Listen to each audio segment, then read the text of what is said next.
19.64।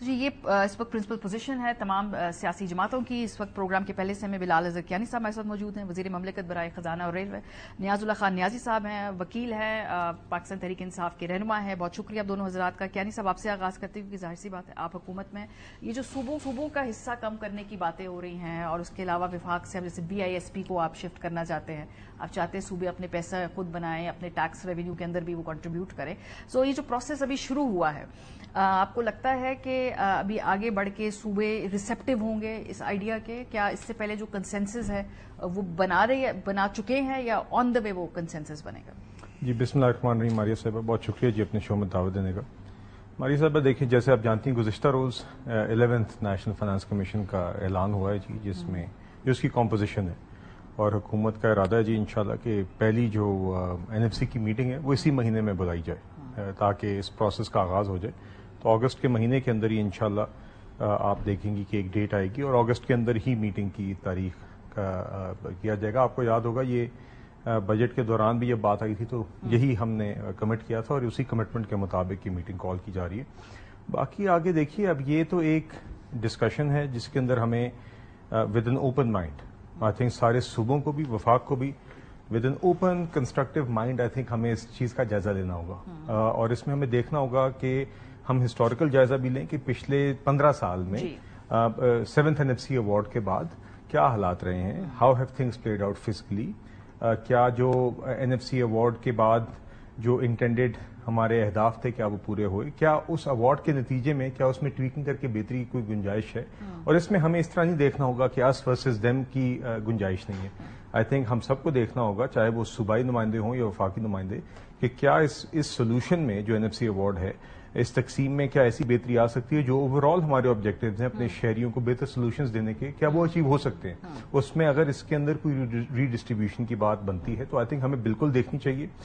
میرے خیال سے اگر ہم یہ کہیں کہ ہرگز یہ نہیں ہونا چاہیے یا ہرگز وہ نہیں ہونا چاہیے, I don't think that's a good starting point from anyone at all. 15 سال میں کنسنسس نہیں ہو پایا, ایوارڈ کو اس کو آپ ریویو نہیں کر سکے. That also tells you lot کہ بھائی یہ بات کس طرف. میں جو سوال پوچھ رہی تھی وہ یہ تھا کہ کنسنسس بلڈ آن دا وے آپ ایکسپیکٹ کرتے ہیں, یا اس سے پہلے آپ لوگوں نے کوئی اس پہ ہوم ورک کیا ہوا ہے, اور آپ کی ریئلسٹک ٹائم لائن کیا ہے کہ بھائی تب تک ہم کوئی اس کو ریویو کر لیں, اگلے بجٹ سے پہلے یا کوئی میرا خیال ہے میں فرینکلی آئی ڈونٹ تھنک اس میں کوئی کسی قسم کی ڈیڈ لائن رکھی گئی, نہ ہی اس طرح کے بڑے اسٹرکچرل کاموں کے اندر کوئی رکھنی چاہیے. یہ صرف ڈسکشن کا آغاز ہے. آئی تھنک پہلی میٹنگ جب NFC کی ہوگی تو وہاں پر بنیادی طور پہ ڈیٹا, ہسٹوریکل ڈیٹا, اور جو بھی پریزنٹیشن سب دینا چاہ رہے ہیں اسی سے بات کا آغاز ہوگا. آگے عین ممکن ہے کہ دیگر جو ایشوز جو NFC نے ایڈریس کرنے اس پہ سب گروپس میں شاید بریک آؤٹ ہو جائے, اور اس کے بعد وہ اب سب گروپس اپنا کام کر کے واپس کمیشن میں لائیں. تو یہ ایک پروسیس ہوگی جس طریقے سے ایک ہونی چاہیے, تاکہ ایک in depth analysis with deliberation آپس میں مکالمہ ہو, بحث ہو, اپنے موقف پیش کیا جائیں, ڈیٹا اور ایویڈنس سے بیک کیا جائیں, اور پھر ہم ریکمنڈیشنز پہ اور آگے نتائج کی طرف جائیں. اور at the end of the day یہ کنسنسس بیسڈ پروسیس ہی ہونی چاہیے. اسی لیے آپ نے دیکھا کہ ابھی 11th NFC ہے, 7th NFC ایوارڈ آج تک چل رہا ہے, 8th 9th اور 10th NFCs ور انکنکلوسیو. تو وی ہیو ٹو انشور کہ ایک ایسا ماحول بنایا جائے جس کے اندر ایک کنکلوسیو آؤٹ کم ہو ایونچولی اس کا. اور اس میں دیکھیے میرے خیال سے ہمیں یقیناً یہ دیکھنا ہے کہ اگر مثال کے طور پہ وفاق کی فسکل اسٹرکچرلی اگر فسکل پوزیشن میں کوئی کمی ہے, اس کا نقصان سب کو ہے. یہ میرے خیال سے ہمیں ہرگز بھی یہ نہیں دیکھنا چاہیے کہ کوئی صوبہ بمقابلہ وفاق. تو I think and I am certain انشاءاللہ کہ اسی اوپن مائنڈ اور اپروچ کے ساتھ سب آئیں گے. اور دیکھیے اب مثال کے طور پہ ایک اکثر فیکٹر ہے, اور میں ابھی I am seeing all this very carefully because we don't want to prejudice the discussion that will actually take place in the NFC. مگر یقیناً یہ ہمیں سوچنا ہوگا کہ کیا جو پروونشل ڈسٹریبیوشن ہے آپس میں آف دا پروونشل شیئر, کیا اس کے اندر واقعتاً 82% معیار جو ہے وہ پاپولیشن کا ہونا, کیا اس میں واقعتاً بہتر چیز ہے یا نہیں. اور ہمیں ان سب چیزوں کو with an open mind global best practices کو دیکھتے ہوئے اور ایٹ دا سیم ٹائم اپنے لوکل کانٹیکسٹ اور پالیٹکس کو مد نظر رکھتے ہوئے ریوزٹ بالکل کرنا چاہیے. آئیڈیل آؤٹ کم کیا ہوگا؟ کیونکہ جو خیال ہے کچھ صوبوں کے, میں نے آپ کو اسٹیٹمنٹس بھی سنوائے, ان کا یہ کہ صوبوں کا شیئر جو وفاق ہے اس کے نزدیک آئیڈیل آؤٹ کم یہ ہے کہ اس کو کم کیا جائے. یہ آپ اس پرسپیکٹو سے آپ لوگ جا رہے ہیں کہ کیا یہ آپ کے نزدیک بھی آئیڈیل آؤٹ کم ہے؟ میں کسی کی شیئر کم کرنے کی بات نہیں کروں گا. میں یہ ضرور کہوں گا کہ آئی تھنک ہمیں یہ دیکھنا ہوگا کہ کیا وفاق کی فسکل سسٹینیبلٹی ہونی چاہیے, کیا وفاق کی ہم سب کا کامن ایجنڈا ہونا چاہیے بطور پاکستانی ایک پرفارمنس ریلیٹڈ ہے، بالکل آپ اس کے اندر بات کر سکتے ہیں، اور ہمارے دیگر ایشوز رہے ہیں. ہمیں export to G D P ratio اپنا بڑھانا، tax to G D P ratio ہم بات کرتے ہیں کہ 15% تک چلا جائے، مگر ابھی موجودہ حقیقت یہ ہے کہ آپ 15% پر بھی چلے جائیں. ابھی اس سال ہم نے 8.8 سے 10.2% تک گئے ہیں. 10.2 سے آپ 15 پہ بھی چلی جائیں تو ابھی بھی وفاق کی سسٹینیبلٹی اس طریقے سے انشور نہیں ہوتی. اس میں پرفارمنس ریلیٹڈ چیزیں ڈسکس ہو سکتی ہیں، but keeping those things in mind ہمیں یقیناً یہ سارا ڈیٹا سامنے رکھ کے یہ بحث کرنی چاہیے. ایٹ دا سیم ٹائم دیکھیے we have to also see کہ کیا صوبوں کے پاس جو ریونیو ارننگ آرمز ہیں وہ کس حد تک استعمال ہوئے اور ہونے چاہیے بھائی، صوبوں کو اپنا پیسہ خود کما کے خود اس کو خرچ کرنا نہیں. مگر دیکھیے اس کے لیے وی آلسو ہیو ٹو سی کہ ویدر اگر کوئی امبیلنس ہے وفاق اور صوبوں کی ارننگ یا ان کے انسینٹیو ٹو ارن میں، تو وہ بھی ایڈریس ہونا چاہیے. تو اسی لیے ہمیں اس میں یہ بھی عین ممکن ہے. There are several possibilities. I am being careful not to dive into those because again یہ چیزیں میز پہ آنی چاہیے NFC کے اندر. مگر یہ بھی دیکھا جا سکتا ہے کہ کیا وفاق کے صوبوں کے پاس جو ریونیو ارن کرنے کی چیزیں تھیں اگر وہ اس کے صحیح طریقے سے نہیں استعمال ہو، یا اس کو اس کے اوپر اس طریقے سے پش کیا ہوئی ہے یا نہیں ہوئی، اس کی آؤٹ کمز کیا ہوئی ہیں. سو دیکھیے کوئی بھی چیز حرف آخر نہیں ہوتی. NFC ایوارڈ اٹ سیلف بھی حرف آخر نہیں ہے، اس کے اندر امپروومنٹ کی گنجائش ہے. ہمیں بالکل کلیکٹیولی اس کو دیکھنا چاہیے. آپ نے اس کو انسینٹیوائز بھی کرنا ہے نا. فی الحال کوئی انسینٹیو نہیں صوبوں کے پاس کہ وہ یہ سب کچھ کریں جو آپ اس وقت کہہ رہے. ایک اور جو اہم پوائنٹ ٹیکنیکلی کہ آپ قانون دان بھی ہیں تو میں وہ قانونی سوال بھی آپ سے پوچھوں. پیپلز پارٹی کلیم کرتی تھی کہ آئین کا آرٹیکل 160 ہے، اس کے تحت صوبوں کا حصہ کم ہو نہیں سکتا ہے، تو اس لیے اگر یہ ریویو ہوگا بھی تو یہ صوبوں کے حصے میں سے کٹ نہیں لگ سکے. فیکچولی کریکٹ بات ہے. ماریا میں بھی اسی سے بات شروع کرنے لگا تھا کہ آرٹیکل 160 جو ہے NFC ایوارڈ کے بارے میں وہ انڈیپینڈنٹ آرٹیکل ہے، جس طریقے آپ CCI کا کہتے ہیں کونسل آف کامن انٹرسٹ. اس کے اندر سارا میکنزم دیا ہوا ہے، اس کے اندر آپ کٹ نہیں کر سکتے. اس کے اندر ڈسٹریبیوشن لفظ ہے، distribution of revenues between the provinces and the federation. یہ کلیئر کٹ، اور اس کے اندر میں اگر پڑھ کے بتاؤں سارا میکنزم بھی دیا ہوا، آپ اس کو کٹ نہیں کر سکتے. یہ کلیئر ہے آرٹیکل. اب اگلی بات یہ ہے، میں نے انٹرو میں احسن اقبال صاحب کی بات سنی ہے، بڑی اچھی بات کی انہوں نے کہ میں تو سارے صوبوں کے حق میں ہوں کہ ان کو اپنا شیئر ملنا چاہیے. جو شاید سندھ ہے جس طرح بلاول صاحب نے بات کی، خاص کر بلوچستان جس طرح بلوچستان کے حالات ہیں، اور KPK کا بھی احسن اقبال صاحب نے کہا کہ وہاں ایک مسئلہ ہے کہ 25th امینڈمنٹ میں مرجر کے بعد 8 صوبے بنے وہاں پہ فاٹا کے، اور وہ پورا انفراسٹرکچر، پورے جو ریونیو تو سیلریز تھی، پورا ایک 5 کروڑ آبادی اور بڑھ گئی. آپ نے اس کے بعد یہ میرا خیال ہے ہوا 2018 میں ہوا. آپ 8 ضلعوں کی بات جی 8 ضلع بنے. اچھا اس میں انہوں نے کہا تھا کہ 3% ان کو ایڈیشنل دیا جائے گا. اب وہ KPK کا یہ گلہ ہے کہ ایک تو ہمارے صوبے میں جو حالات ہیں، اور ساتھ یہ بھی طے ہوا، صوبے نے یہ بھی مانگا کہ وار اینڈ ٹیررزم اور اس پہ جو سیکیورٹی کے مسائل ہیں اس پہ بھی ہمیں دیا جائے. 3% ڈیسائیڈ ہوا جب یہ مرجر ہوا، وہ بھی نہیں دیا. اور 7th جو NFC ایوارڈ تھا اس ٹائم بھی سارے صوبوں کے یہ شکوے تھے کہ ہمیں اپنے شیئر اکارڈنگ ٹو ریونیو، جس طرح آپ کہہ رہی ہیں نا کہ وہ خود ہی کما کے کھائے. اب دیکھو وہ پانی سے بجلی بنا کے جو ہے KPK وہ دے رہا ہے. اگر وہ 1.5 روپے یونٹ دیتا ہے تو فیڈرل اس کو کتنے میں بیچتا ہے؟ یہ تو اچھی بات ہے. پھر اس کے اندر آپ اس کو ریویو کر سکتے ہیں، آپ نیگوشیٹ کر سکتے ہیں. یہ ڈیپینڈ کرتا ہے کہ آپ کتنے اچھا نیگوشیٹ کریں. آپ کہتے ہیں 18ویں ترمیم میں انہوں نے اٹانومی پوری دے دی ہے صوبوں کو، تو صوبوں کا گلہ بھی یہی ہے اور فرسٹریشن بھی یہی ہے، اور وہاں کی عوام کو کہ ہمیں اپنا شیئر نہیں مل رہا. اب دیکھیں کہ 7th ایوارڈ ہوا، اس کے بعد 2015 ڈیو تھا، 2019 سے 23 تک ڈیو تھا، یہ ایوارڈ نہیں ہوئے. کوئی فارمولہ جس طرح ابھی یہ بتا رہے تھے اپنا اظہر صاحب بھی کہ پاپولیشن کو، ساری چیزوں کو، ریونیو کو دیکھنا ہے. لہٰذا اس کو جب ریوزٹ کریں گے، اس کے آرٹیکل 160 میں جو دیا ہوا ہے اس کو آپ تبدیل نہیں کر سکتے. اور آپ نے ایک بات اور بھی کی کہ اگر پہلے 57 میرا خیال پوائنٹ کچھ تھا، اب وہ اس کو بڑھانا چاہیے صوبوں کا، بالکل بڑھانا چاہیے. کیونکہ جو دیکھیں ان کا جھگڑا ہی یہی ہے کہ ہم جتنے یہاں ٹیکسز لکھے ہوئے ہیں، ایکسپورٹ ہے جو بھی ہے، بجلی پیدا کرنے کے، گیس پیدا کرنے، ہمیں وہ چیزیں نہیں مل رہی. تو اس کو بڑھانا چاہیے. یا یہ ہے کہ صوبوں کو اگر خود پیدا کرتے ہیں تو وہ خود ہی اس کو کرے. تو یہ چیزیں ہمارے پاس سامنے کوئی ڈرافٹ تو ہے نہیں کہ یہ گورنمنٹ کیا کر رہی ہے، لیکن آپ کو دیکھنا یہ ہے کہ فیڈریشن نے فیڈریشن یونٹس کو فیسیلیٹیٹ کرنا ہے اور ان کی ڈیمانڈ کو پورا کرنا ہے، اور کے پی کے میں تو زیادہ مسائل ہے. جو آپ کہہ رہے ہیں نا، جو آپ نے کہا کہ آرٹیکل 160 ہے اس کے تحت صوبوں کا حصہ کم نہیں کیا، تو اگر اس کے لیے کیا کوئی پھر آئینی ترمیم لے کے آنی پڑے گی؟ یہ تو آئینی ترمیم کے ذریعے تبدیل کیا جا سکتا ہے. دیکھیں جو 27th امینڈمنٹ کے بارے میں کہہ رہے ہیں، 27th امینڈمنٹ کے بارے میں تو یہ تو میں نے کہا نا انڈیپینڈنٹ، ہاں یہ انڈیپینڈنٹ ہے آرٹیکل. اگر 27th امینڈمنٹ کی بات ہو رہی وہ کس سلسلے میں بات ہو رہی ہے، لیکن اس کے بارے میں بات ہو رہی تو سامنے ڈرافٹ ہو تو پھر ہم اس طریقے سے بات کر سکتے ہیں. لیکن اگر آئینی ترمیم ہو تو پھر یہ ممکن ہے. جب آپ آئینی امینڈمنٹ پہ آتے ہیں تو ہم کہتے ہیں کہ یہ اسمبلی جینوئن نہیں ہے، کیونکہ انہوں نے مینڈیٹ ہی ان کے پاس نہیں ہے عوام کا. پہلے بھی ہم 26ویں ترمیم پہ یہی کہہ رہے ہیں، تو وہ ہم کہتے ہیں کہ الیکشن کرائیں اور اس طریقے سے. لیکن آپ لوگ جو ہے نا کچھ باتوں پہ مان بھی جاتے ہیں نا. ابھی سینٹ کے الیکشن میں آپ لوگوں نے اچھے طریقے سے ایک دوسرے کے ساتھ اکوموڈیٹ کر کے وہ سیٹیں مینج بھی کر لیں، تو جہاں سوٹ کرتا ہے وہاں پہ آپ لوگ مان بھی جاتے ہیں اسمبلی کی لیجیٹمیسی. ابھی ہوئے یہ سینٹ کے الیکشن ایک پروسیس میں ہیں. ہم تو آج بھی یہ کہتے ہیں کہ 26 امینڈمنٹ کے اوپر فل کورٹ بننی چاہیے، بلکہ سپریم کورٹ کے ججز بھی یہ خط لے کر آئے. تو پروسیس کے اندر تو ہم نے رہنا ہے نا. یہ تو نہیں کہ ہم پروسیس چھوڑ دیں اور اس کے اندر وہ تو ہم کہتے ہیں کہ جو شیئر ہی ان کو دیا پرپورشنیٹ، وہ کانسٹیٹیوشن کا آرٹیکل 51 یہ نہیں کہتا کہ اٹھا کے کسی اور پارٹی کو دے دو. وہاں تو کانسٹیٹیوشن نے کچھ نہیں کہا، آپ نے تو اٹھا کے ان کو دے دیا. اور اس کے بعد ہم نے خود آرٹیکل 63 جب ہماری گورنمنٹ تھی تو ہم نے ریفرنس بھیجا تھا کہ اظہار اسٹیڈیم کو بند کریں. تو اس کا یہ ہوا کہ کم از کم یہ جو ووٹ بکنے والی بات ہے کہ ایک دوسرے کے ووٹ خریدو جو کہ ختم نہیں ہو، ہم نے یہ کہا تھا کہ ووٹ ہولڈ کر لیں. سو آپ کا یہ ایک آئینی ترمیم کے اوپر پھر بات چلی جائے گی. اگر آپ نے کرنا بھی ہے صوبوں کے حصوں کے اوپر، اگر آپ کوئی کانٹ چھانٹ ہوتی ہے نہیں ہوتی ہے، اگین یہ آگے کی بات ہے، لیکن آئینی ترمیم کیے بغیر ہی ممکن نہیں ہے. یہ آپ کی یہی اسیسمنٹ ہے؟ دیکھیے وہ تو تب ہے اگر آپ اس طرف ریونیو شیئر یا کوئی ایسی چیز کو چھیڑتے ہیں، اس کے اندر یہ امینڈ کرنا چاہتے ہیں جو کہ آئین کے اندر آرٹیکل 160 میں لکھی ہوئی ہے، تو یقیناً پھر آئی تھنک یقیناً کانسٹیٹیوشنل امینڈمنٹ ایکسپلور کرنی پڑے گی. بٹ دیکھیے N F C in any case will be a consensus based exercise.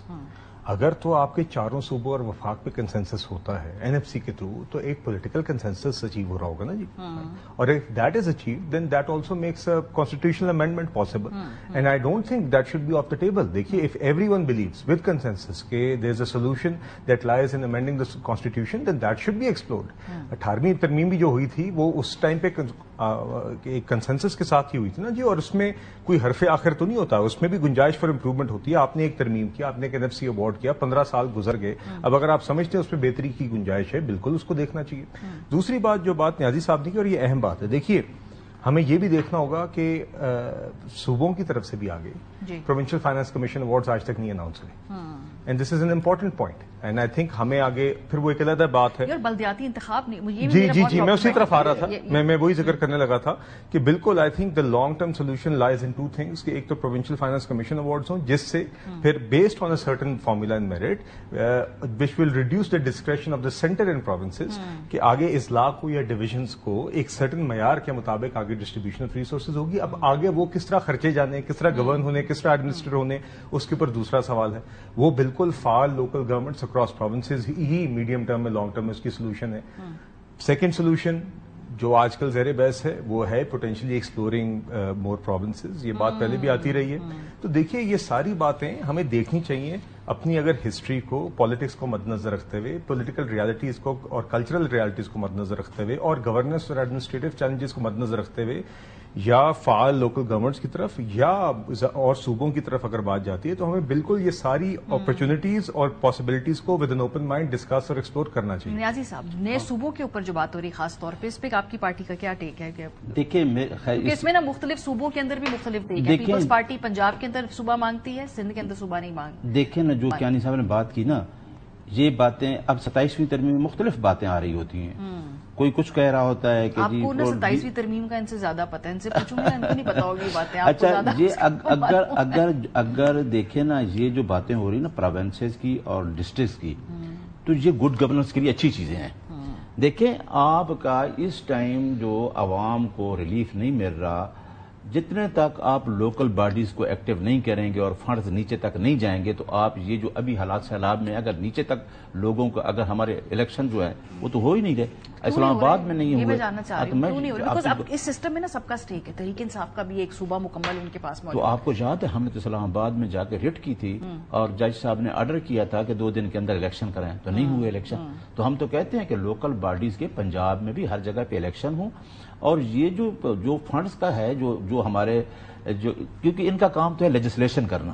اب لیجسلیشن کرنے والے ساری چیزیں ایک MNA کے پاس سارا ہولڈ ہوتا ہے. ایک کانسٹیٹیوشن ہے ایک بڑی, اس کے پاس سارے فنڈز اس کے پاس ہیں, وہی سارا کچھ کر رہا ہے. جتنے تک آپ لوکل باڈیز کو ایکٹیو نہیں کریں گے, لوکل گورنمنٹس کو, تو اتنے تک آپ یہ مسائل حل نہیں کرتے. یہ اچھی بات ہے. سب حکومت میں ہے, پیپلز پارٹی حکومت میں ہے, PMLN حکومت میں, PTI حکومت میں, جب پوچھو ہونے چاہیے, ہو نہیں رہے, سوٹ نہیں کرتے نا, صوبوں کو بھی سوٹ نہیں. اور میرا خیال ہے کہ جو لیجسلیٹو جو اسمبلی میں لوگ بیٹھے ہیں ان کو اس کے اوپر ہر پارٹی کو سوچنا چاہیے کہ ہمارے جو عوام ہے, مین اسٹیک ہولڈر تو آپ کی عوام ہی ہے نا, جن کے لیے ہم نے کچھ کرنا ہے. اگر لوکل گورنمنٹ ہوتی تو جو ڈیزاسٹر مینجمنٹ ہے نا, یہ کئی بہتر رسپانس ہوتا آپ کی حکومت, بہتر ہوتا. اتنا آپ کا سینٹرلائزڈ ہے سب کچھ کہ اب سمجھ ہی نہیں آ رہی کسی کو کہ کیا کرنا ہے اس وقت. میں نے 2 دفعہ دیکھے ہیں جو مختلف ہم کہتے ہیں ڈکٹیٹرشپ کے دور میں تھے. یقین کریں کہ جا کے دیکھیں کہ گاؤں کے اندر سولنگ, چھوٹے چھوٹے نالیاں, ہر چیز کے اوپر ایک اکاؤنٹیبل ہوتا ہے. ایک ممبر جو ہوتا ہے نا, وہ 700 کی وارڈ ہے, وہ اکاؤنٹیبل ہوتا ہے, وہ 700 بندہ اس سے پوچھتا ہے. اب گھر کے باہر آ کے کھڑے ہو جاتے ہیں کہ جی یہ کرو. تو یہ چیزیں تو ہونی چاہیے, جو اچھی چیزیں وہ تو ہونی چاہیے, کیوں نہیں ہونی چاہیے. چلے امید کرتے ہیں جی کہ یہ اس دفعہ اگر یہ ایوارڈ بن رہا ہے تو ایٹ لیسٹ کوئی ایک کنسنسس اس سے حاصل کرے. اس کو ریویو ہونا بہت ضروری ہے, اور صوبوں کو اور وفاق کو دونوں کو اپنی پوزیشنز کو یہاں پہ ریوزٹ کرنا ہوگا. بہت شکریہ آپ دونوں حضرات کا. بریک پہ جائیں گے جب آپ. بڑا انٹرسٹنگ پاکستان کے ارد گرد خطے میں صورتحال بدل رہی ہے جی. چائنیز فارن منسٹر انڈیا جاتے ہیں, پاکستان آتے ہیں, پھر افغانستان جاتے ہیں. جو نئے اتحاد بن رہے ہیں اور پرانے اتحاد ٹوٹ رہے ہیں, اس پہ نظر ڈالیں گے. بریک کے بعد ہمارے ساتھ رہیے. Welcome back. اس خطے میں دلچسپ کچھ ڈیولپمنٹس ہوئی ہیں آنے والے جو کچھ ہفتوں میں ہوں گی بھی, اور ابھی گزشتہ ہفتے کے اندر بھی. چینی وزیر خارجہ نے 3 اہم دورے کیے. یہ جو دورہ شروع ہوا, سب سے پہلے یہ بھارت سے شروع ہوا, اور اس کے بعد وہ آئے افغانستان, اور آخر میں 21 اور 22 اگست کو 2 روزہ دورے پر وہ پاکستان آئے. سو یہ جو چینی فارن منسٹر ہے, ان کے جو دورے ہیں, ان کا مقصد کیا تھا, ان تمام ممالک کے اندر جا کر جو وہ کیا اپنے مقاصد حاصل کرنا چاہتے تھے. جو بھارت کا سب سے پہلے اگر ہم دورے کی طرف نظر ڈالیں تو وہاں پر بھارت اور چین کا ہم دیکھتے ہیں کہ کتنا پرانا یارانہ ہے. یہ جو یارانہ ہے, یہ میں سرکازم کے کانٹیکس میں استعمال کر رہی ہوں. ظاہر سی بات ہے وہ ایک دوسرے کے بہت سارے معاملات کے اندر حریف ہے, لیکن لگتا ہے کہ کچھ برف پگھلی ہے اور پرانے حریف کچھ حلیف بنتے جا رہے ہیں. اور خاص طور پہ جو پرائم منسٹر مودی کی پھر اس کے بعد ٹویٹ آئی, وہ بڑے خوش تھے کہ بھائی جتنے بھی تعلقات میں جو پیش رفت ہو رہی ہے چین کے ساتھ برف پگھل رہی. اس کے بعد انہوں نے جو وہاں پر مختلف آن لائن پلیٹ فارمز تھے, جس کے اندر ٹک ٹاک تھا جس کو بین کیا ہوا ہے, اور جو باقی کامرس کی سائٹس تھیں وہ بین کی ہوئی تھی چین کی, بھارت نے اس پر سے پابندی بھی اٹھا دی. اس کے بعد چینی فارن منسٹر جاتے ہیں افغانستان, اور وہاں پر وہ ملاقاتیں کرتے ہیں, اور ہم نے دیکھا کہ وہاں سے بھی بڑی گڈی اچھی اسٹیٹمنٹ سامنے آتی ہیں. اور ایسی کسی بات چیت کا پہلی مرتبہ جو ہے طالبان نے اس کو فیسیلیٹیٹ کیا تھا جب پاکستان اور یہ چین کے ساتھ ہو رہی تھی. سو ہم نے دیکھا کہ جی یہاں پر بھی تھوڑی سی برف پگھل رہی ہے. اس کے بعد پاکستان کا دورہ ہوتا ہے, پاکستان کا 2 روزہ دورہ ہے. اس کے بعد جو اعلامیہ آتا ہے وہ آپ کے سامنے پیش کرتے ہیں. چینی وزیر خارجہ کے دورے پاکستان پر جو بیجنگ ہے اس کی جانب سے ایک اہم بیان سامنے آتا ہے کہ چینی دفتر خارجہ کے ترجمان نے کہا ہے کہ عالمی منظرنامہ خواہ کچھ بھی ہو, پاکستان اور چین کی روایتی دوستی لازوال, غیر متزلزل اور ناقابل تسخیر رہے گی. ترجمان کا کہنا تھا کہ چین ہمیشہ پاکستان کا انتہائی قابل بھروسہ اور مضبوط دوست رہا ہے.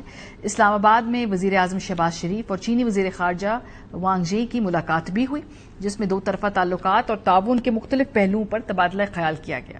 2 طرفہ تعاون کے مختلف شعبوں بشمول CPEC 2, تجارتی اقتصادی تعلقات, کثیر الجہتی تعاون اور عوامی روابط پر بات چیت بھی ہوئی ہے. اب 2 قسم کے ٹرائی لیٹرل اس وقت اتحادوں پر بات ہو رہی ہے. پہلا تو ظاہر سی بات ہے جس کے اندر پاکستان ہے, چین ہے, افغانستان ہے, اور جو دوسرا ہے اس میں چین اور پاکستان, بنگلہ دیش. تو یہ مختلف جو ڈیولپمنٹ ہمارے اس خطے کے اندر ہو رہی ہیں. اس کے ساتھ ساتھ اسحاق ڈار صاحب 13 سال بعد بنگلہ دیش گئے ہیں, اور پاکستان کے پہلے وزیر خارجہ ہیں, 13 سال کے بعد ان کو وہاں ویلکم کیا گیا. وہ ملاقاتیں ہیں, رابطے ہیں, ہم یہ دیکھ رہے ہیں کہ ساتھ میں آپس میں ویزا فری انٹری کی بات بھی ہو رہی دونوں ممالک کے اندر. تو بہت زیادہ تبدیلیاں آ رہی ہیں. ذرا اس کے کچھ سینس بنانے کی کوشش کرتے ہیں, سمجھنے کی کوشش کرتے ہیں. ہمارے ساتھ پروگرام میں کامران یوسف صاحب موجود ہیں, اس کے علاوہ طاہر خان صاحب موجود ہیں. جو 2 مختلف اتحادوں کی بات کی ہے, ذرا اس پر بھی بات کریں گے. کامران صاحب آپ سے آغاز کرتے ہیں. پریس ریلیز تو بڑی رسمی سی چیز ہوتی ہے, ظاہر سی بات ہے, اس میں اچھے الفاظ کا چناؤ ہوتا ہے. مقصد کیا ہے یہ چائنیز فارن منسٹر اگر ہم دیکھیں, بھارت کے بعد وہ افغانستان, پاکستان بھی آتے ہیں, کیا اس کے بیک ڈراپ میں کیا ہو رہا ہے؟ دیکھیں بیک ڈراپ میں یہ ہو رہا ہے کہ سب سے پہلے جو چین ہے، چین کی اگر آپ ڈپلومیسی کو دیکھیں وہ بڑی مختلف ہے مغرب کے مقابلے میں، اور خاص کر کے جو ٹرمپ کی پالیسی ہے بڑی کوارسو قسم کی، بڑا اوپنلی وہ کھیل رہے ہیں. China on the other hand in کا جو سٹائل ہے وہ بڑا پھونک پھونک کر اور بڑا خاموشی کے ساتھ موو کرتے ہیں. اور چائنا کی ہمیشہ سے یہ پالیسی رہی ہے کہ اپنے دوستوں کے ساتھ تو وہ انگیج کرتے ہی کرتے ہیں، لیکن ان کی ایک پالیسی رہی ہے کہ ایون ان کے جو ایڈورسریز ہیں ان کے ساتھ بھی وہ بات چیت کا دروازہ بند نہیں کرتے. تو یہاں پر ایک طرف اگر ٹرمپ کی وجہ سے پوری دنیا میں ایک کیوس ہے، تو دوسری طرف چین اپنے آپ کو دنیا کے سامنے پریزنٹ کرنے کی کوشش کر رہا ہے کہ اس کے اوپر ریلائی کیا جا سکتا ہے.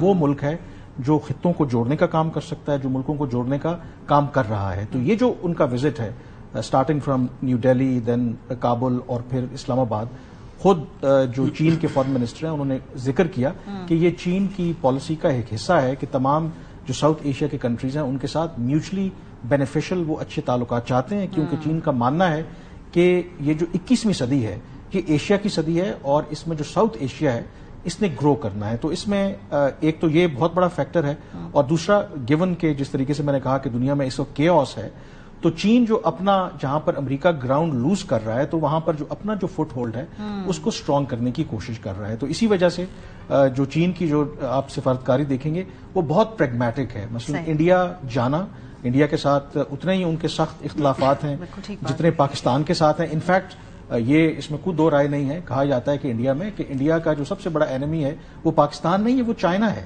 لیکن آپ چائنا کی ڈپلومیسی کو دیکھیں کہ وہ ان چیزوں کو قطع نظر اس طرف رکھ کے وہ ایک پریگمیٹک سوچ کے تحت آگے بڑھ رہے ہیں. اور دوسری طرف ظاہر ہے کہ اس وقت مودی سرکار کو بھی ضرورت ہے کہ کسی طریقے سے جس جال میں وہ پھنس چکے ہیں، جس طریقے سے ٹرمپ ان کو دباؤ ڈال رہے ہیں، تو ان کو بھی ایک نکلنے کا وہ موقع ملے. تو وہ بھی ایک سگنلنگ کر رہے ہیں.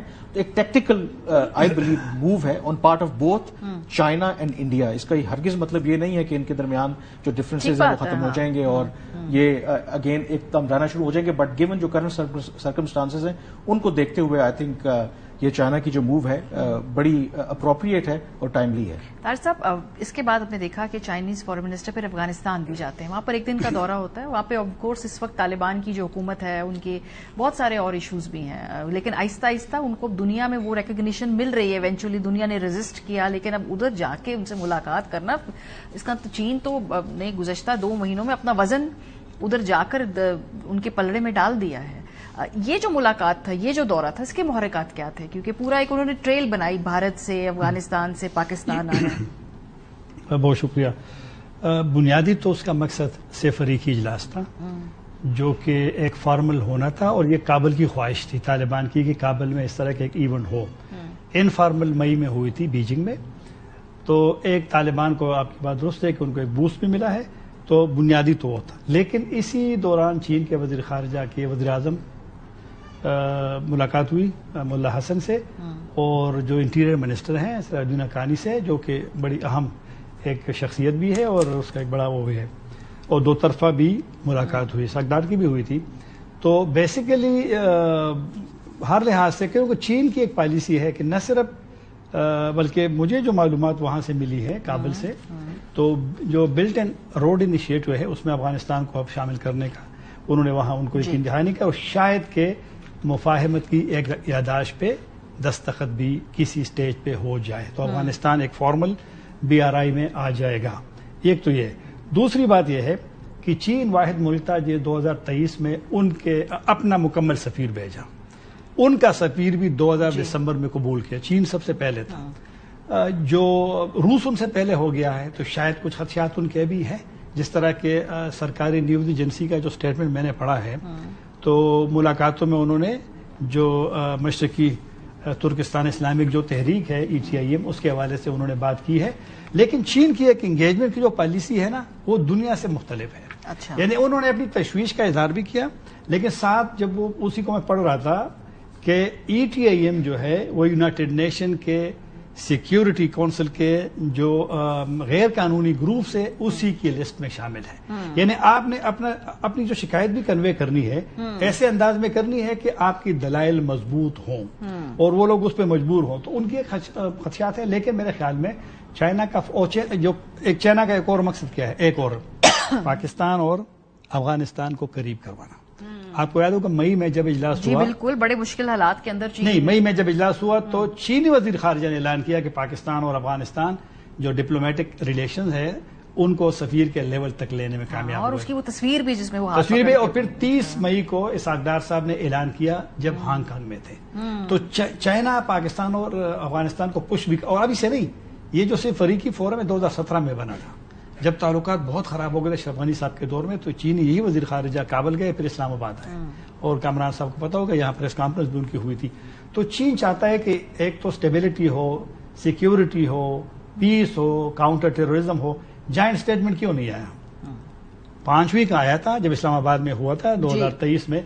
تو مطلب کچھ تھوڑے سے طالبان بھی کئی چیزوں پہ بھی وہ اگری نہیں کر رہے, انفلیکسیبل ہے. ہاں, مطلب طالبان کو سوچنا پڑے گا کہ آپ نے دنیا کے ساتھ اب چلنا ہے. اب آپ ایک گروپ نہیں ہے, آپ گورنمنٹ میں ہیں.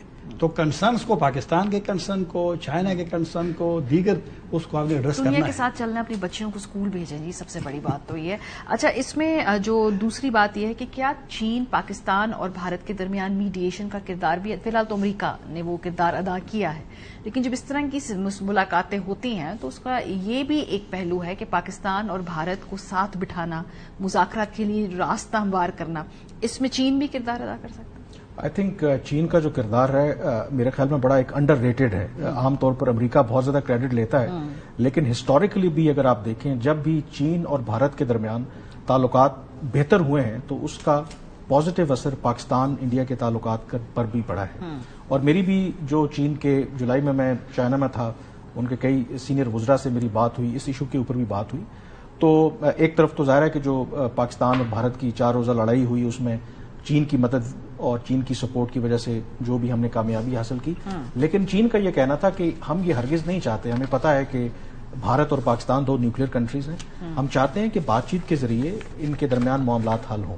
اور جو میری معلومات ہیں کہ جہاں اور ڈسکشنز ہو رہی ہیں وہاں پر جو چین کے وزیر خارجہ بھارت گئے تھے اور پاکستان بھی آئے ہیں, تو ایک خواہش ضرور ہے کہ خاص کر کے ایس سی او سمٹ ہونا ہے, کیونکہ ایس سی او سمٹ کی میزبانی چین کر رہا ہے. تو چین چاہے گا کہ وہاں پر کوئی بدمزگی نہ ہو, کیونکہ جو کاؤنسل آف فارن منسٹرز کی میٹنگ ہوئی تھی حال ہی میں چین کے اندر, تو مشترکہ اعلامیہ نہیں آیا تھا کیونکہ اتفاق نہیں ہوا تھا اس مشترکہ جو جوائنٹ اسٹیٹمنٹ ہوتا ہے. تو چین ضرور چاہتا ہے کہ پاکستان اور بھارت کے درمیان کسی لیول کے اوپر کم از کم جو بھی ان کے ایشوز ہیں بات چیت ضرور ہو, لیکن وہ کس حد تک کامیاب ہو پاتے ہیں, کیونکہ اس میں جو سب سے بڑا پرابلم ہے, آئی تھنک پاکستان تو بڑا اوپن ہے. آج بھی میرے بڑے سینئر ایک پاکستانی سفارتکار سے بات ہو رہی تھی, انہوں نے کہا جی ہم تو بڑے اوپن ہیں, ہم تو دہشت گردی پر بھی بات کرنے کے لیے تیار ہیں, کشمیر پر بھی, پانی پر بھی, لیکن اصل میں بھارت جو ہے اور بھارت کی جو گورنمنٹ ہے وہ اپنے آپ کو انہوں نے باکس کر لیا ہے. کیونکہ اگر وہ اس سٹیج کے اوپر یو ٹرن لیتے ہیں, پاکستان کے ساتھ انگیج کرتے ہیں, آلریڈی جو پرائم منسٹر مودی ہیں کتنا ان کے اوپر دباؤ ہے, اور یہ اگر وہ شفٹ لیتے ہیں تو آپ امیجن کر سکتے ہیں کہ وہاں پر کتنا بڑا فال آؤٹ ہوگا. چین چاہتا ضرور ہے, کب یہ ہوگا I think that remains to be seen. Tahir صاحب, بہت ساری قوتوں کو, مختلف ممالک کو ٹیبل پہ بٹھا لینا ہی کافی نہیں ہے, اس سے بعد میں حاصل کیا ہوتا ہے, وہ ٹرانسلیٹ کن چیزوں میں کرتا ہے. اگر پاکستان اور افغانستان ساتھ بیٹھتے ہیں تو جو بھی فیصلے ہوں گے اس کے لیے بہت سارے اور بھی مراحل ہیں. ایک ان فیصلوں کی اونرشپ میں کیا چین بھی حصے دار ہوگا, گارنٹر کون ہوگا, ایگزیکیوٹر کون ہوگا, بہت سارے بھی مراحل ہیں. ساتھ ٹیبل پہ بیٹھنا ہی کافی نہیں. میرے خیال میں پاکستان اور افغانستان کو چین کی میڈیشن کی ضرورت بالکل بھی نہیں ہے. اور یہ بڑے افسوس کی بات ہے کہ باوجود اس کے کہ ہم ایک دوسرے سے وہ کرزئی صاحب کہا کرتے تھے نا, ناراض بھی ہوتے تھے پاکستان سے کہ کس مرتبہ میں آیا, لیکن ان کی اپنی ایک, لیکن وہ پھر بھی کہتے تھے کہ پاکستان, بات آپ سے کاٹ رہا ہوں کہ کتنی لمحہ فکریہ ہے کہ ہم نے طالبان اور چین کے درمیان اصل میں پہلے ہم نے رابطہ کروایا, اور آج ہمیں آج ہمیں چین کی ضرورت پڑ رہی ہے کہ ان کے ساتھ مفاہمت. ہاں, چین تو الگ تلگ رہا نا, جب تک فورسز وہاں تھی 2014 میں فرسٹ ٹائم انہوں نے اسپیشل انوائے مقرر کیا تھا. تو قطر میں جب چین جاتا تھا تو وہ تو تھرو پاکستان ہوتا تھا, لیکن بہرحال خیر وہ ظاہر بات ہے چین سے لوگ. مسئلہ یہ ہے کہ تیسرا فریق کیوں آپ کا کرے, جب آپ کے 2600 کلومیٹر بارڈر ہو, آپ کا کلچر, آپ کی زبان, آپ کا آنا جانا, رشتہ داریاں ہیں. آپ نے چند دن پہلے ان کی کامرس منسٹری کا بیان تھا افغانستان کا کہ 1 سال میں $1 ارب تک آپ کی ٹریڈ پہنچ گئی ہے, اور یہ 33% ہمارا 6 مہینوں میں اضافہ ہوا ہے, اور ان کے 16%. ابھی پی ٹی اے پہ ہم نے اس کا آغاز کر دیا, 4 چیزوں کا وہ ہوگا, مطلب ایک ٹیکس کم کر دیا.